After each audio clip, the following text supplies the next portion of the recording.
Presiden Prabowo Subianto mau tidak mau ikut mengomentari soal polemik ijazah Jokowi yang kini ramai.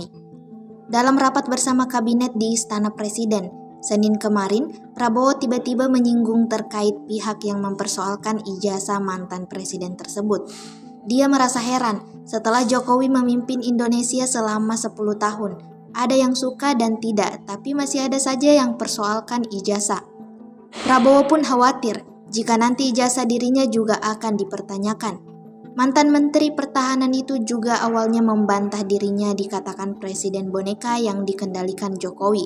Selama ini, Prabowo mengatakan pertemuannya dengan Jokowi sebatas meminta saran dan berkonsultasi. Sebab menurutnya Jokowi adalah seorang pemimpin yang bijak, ditambah sudah berkuasa selama 10 tahun.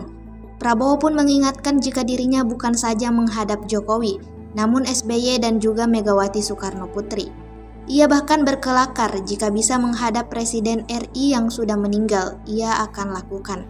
Seolah Pak Jokowi tiap malam telepon saya.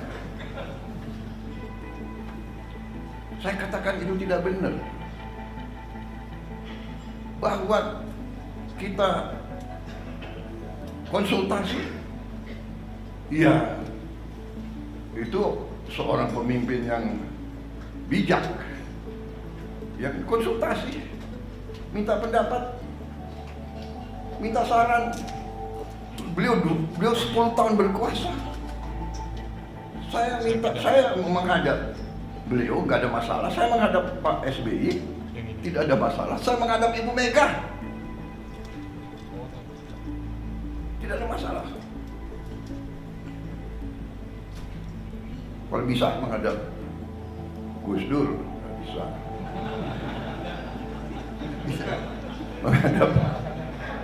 Menghadap Pak Harto, iya kan? Menghadap Bung Karno kalau bisa.